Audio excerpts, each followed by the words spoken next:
Welcome back to the channel. Click like, hit subscribe, and I hope you leave a comment. Now, 22 House Democrats voted to censure Rep. Rashida Tlaib for her verbiage on fake Israel. 4 Republicans voted against it, which I commend them for that. In a country of freedom of speech, where anyone can call me the N-word hard ER, and that is considered freedom of speech, when so many people have been lynched behind that word. It's okay. I'm the only Palestinian American serving in Congress, Mr. Chair, and my perspective is needed here now more than ever. I will not be silenced, and I will not let you distort my words. Folks forget I'm from the city of Detroit, the most beautiful, blackest city in the country, where I learned to speak truth to power even if my voice shakes. Trying to bully or censor me won't work, because this movement for a ceasefire is much bigger than one person. It's growing every single day. There are millions of people across our country who oppose Netanyahu's extremism and are done watching our government support collective punishment and the use of white phosphorus bombs that melt flesh to the bone. They are done watching our government, Mr. Chair, supporting cutting off food, water, electricity, and medical care to millions of people with nowhere to go. Like me, Mr. Chair, they don't believe the answer to war crimes is more war crimes. The refusal of Congress and the administration to acknowledge Palestinian lives is chipping away at my soul.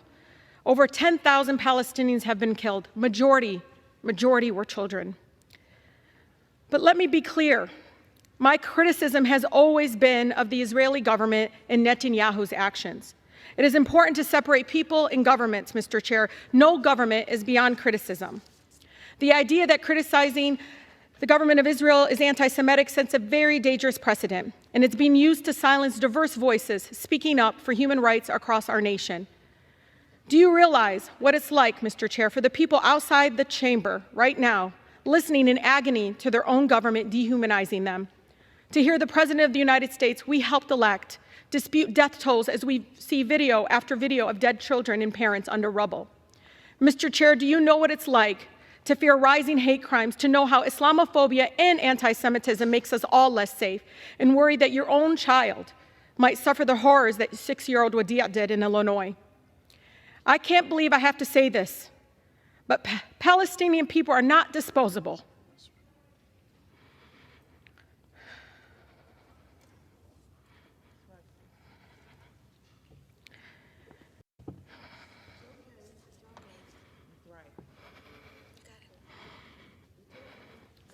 We are human beings,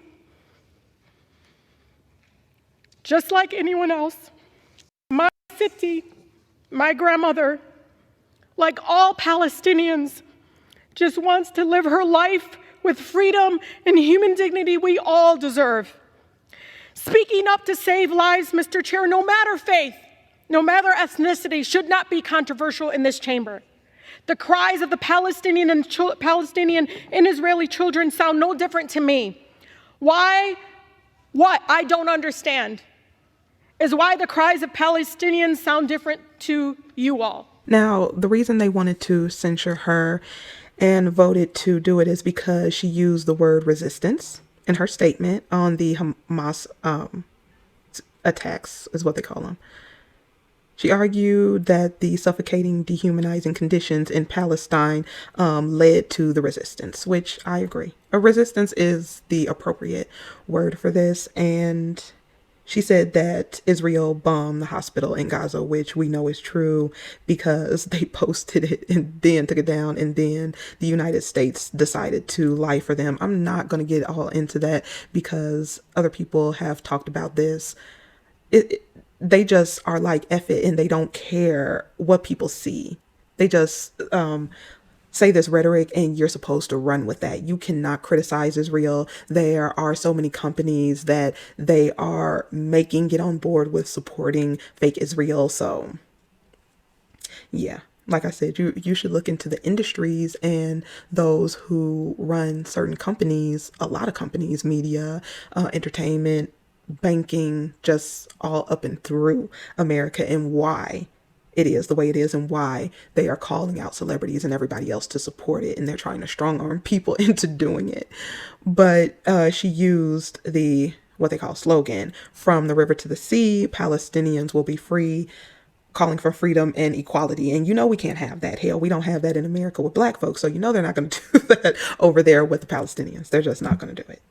I'm going to put up the likeness and their families of the 22 Democrats. All of the people who vote blue, no matter who, can look at these pictures. Maybe they can call them and let them know that they disagree with this. Maybe they don't disagree with this. A lot of Christians don't disagree. Judeo-Christians don't disagree with this. There's even someone in a same-sex marriage, and the boldness of that,